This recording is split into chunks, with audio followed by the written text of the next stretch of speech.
At 3:45 a.m., the University of Maryland campus is sleeping, except for the hundreds of workers who are walking across campus ready to begin their 4 a.m. shifts. But instead of walking long distances in the middle of the night, workers can now park closer to their buildings after a student group called Justice at Maryland spurred facilities management to make reforms this October. Still, workers talk about a culture of fear in the workplace, saying they're overworked and experience racial and sexual abuse. The way the group got started, somebody sent an anonymous letter to the Diamondbacks saying that working for this university is like working for a labor camp. We got a lot of complaints that they were being severely disrespected, and some of it was racial discrimination, racial slurs being hurled at people, and some of it was against women. It was like sexual harassment. Other stuff was just like more general, like being overworked. There's not enough staff here. During Snowmageddon, one housekeeper said workers were forced to come into the campus. We couldn't come in because the rules were blocked, but we have people trying to get in here. We have some people who work Thursday and Friday because it was really bad. I had to walk. There was no transportation. It took me 2 hours.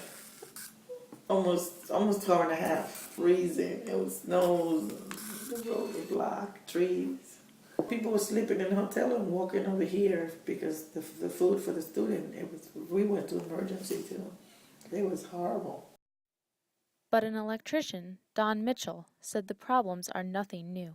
For decades, they've been able to belittle and humiliate and name call and yell at and curse workers with complete impunity, and then the so-called investigation is going to be one of their buddies or bosses saying, "Did you do that?" And they just get to go, "No, I would never do it." You know what I mean? And then that's the end of it. Students said most workers deal with the alleged abuse in silence. A lot of the workers actually put up with the abuse and the neglect and the awful conditions because they have tuition permission, because they have children who are receiving benefits, because if they leave the job or if they make the selfish decision to, quit from the abuse, then their family won't be taken care of. They won't have food for the next day. They won't have all these things. But over the past year, student and faculty advocates fought back, leading an investigation of working conditions. In August, they finally had a meeting with President Lowe and state representatives to discuss the problems. But many workers and students say the administration has mostly been unresponsive. So in other words, they're more worried about the campus image. And of course, abuse of employees would be a negative image. So rather than take the effective steps to eradicate this culture, they just tend to want to sweep it under the rug and hope it goes away.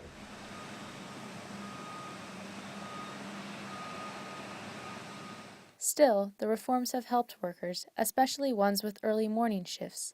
Now, they can park closer to their buildings, and the university is building more places for them to clock in. One housekeeper, on her lunch break at 8 a.m., talked about the improvements. Yo no sé en otra zona. Porque Yeah, she say things is improved. Yeah. A lot of people, a lot of housekeepers, 10 días, 15 días, doing the same thing. You know? This is education center, and we need opportunity for us to improve our life, We had a few little misunderstandings, but we get to solve it. I mean, I'm the type of person that I go, and whenever I don't like something, I will say, Yes. And they're working, and they have meetings about it. A lot of things have changed. We're not getting a raise. That's all.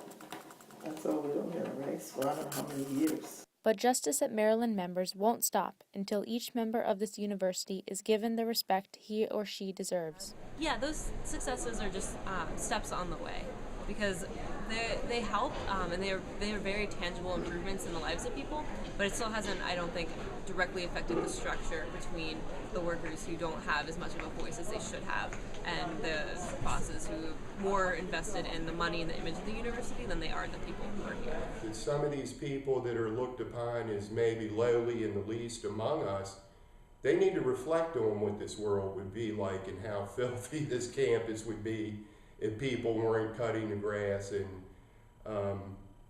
emptying garbage and keeping the lights on and keeping it cool in the summer and warm in the winter and keeping the water running and the toilets flushing. The way that people are treated on our campus is a reflection of us and who we are.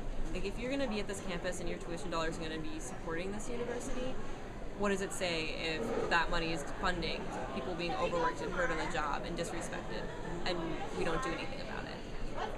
I don't think we're ever going to live in a free world until every person is free and respected. And so I'm fighting for everybody. I'm fighting for myself. I'm fighting for the people in my community. For the Friday Night Slice, this is Annika McGinnis.